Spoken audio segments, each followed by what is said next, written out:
Jesus said, "Go and do the same."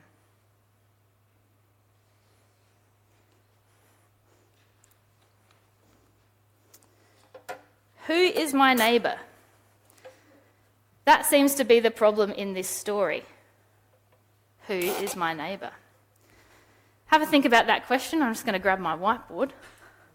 Oh yeah, we're pulling out all the stops today.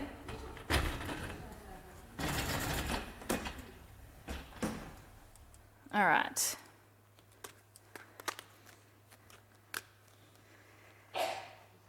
So who is my neighbour? Figuring out who fits into the category of my neighbour or our neighbour.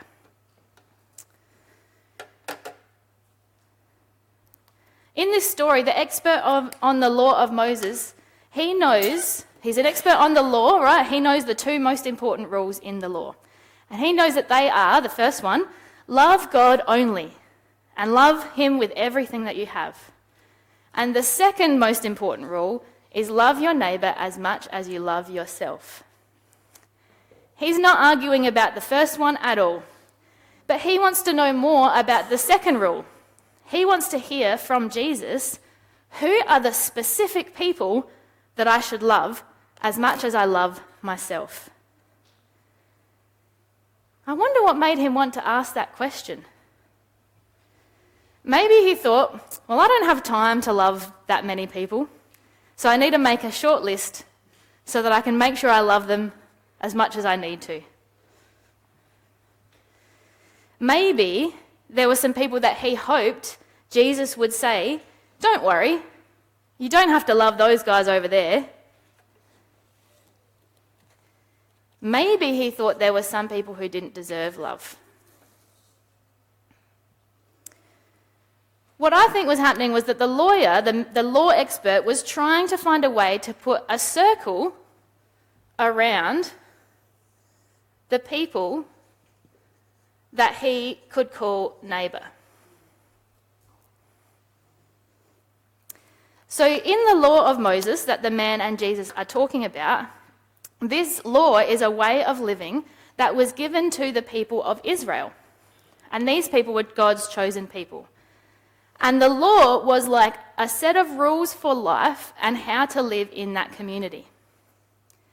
And we find this information in the books of Deuteronomy and Leviticus in the Old Testament. If you're really excited to read about the law, you can read those books.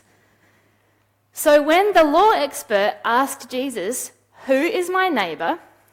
I wonder if he was hoping, that Jesus would just say, people who are part of the nation of Israel, people who follow the rules that I've given you. So it would have made things very easy for the man to know exactly who he needed to love, because inside the circle, the neighbours are the people who follow the same rules as him. So we might, the magnet in that's quite strong. We might put Israel inside the circle.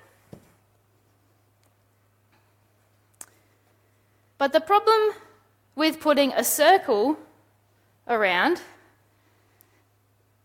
it's helpful because we know then exactly who we love as much as ourselves, but it makes a boundary.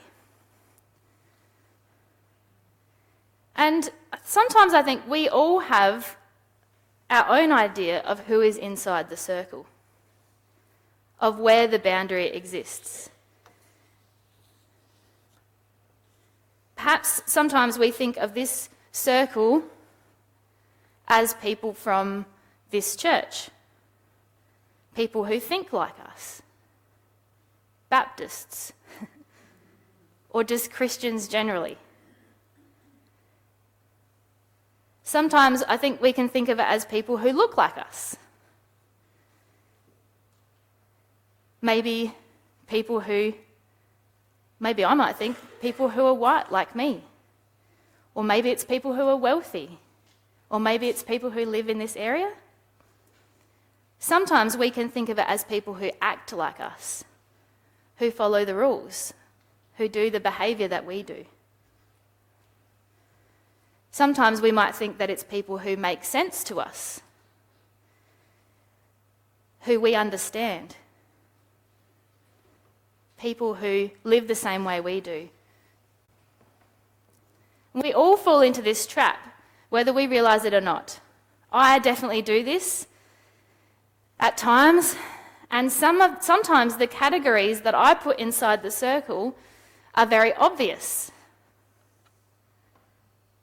But sometimes they're much more subtle, they're harder to notice.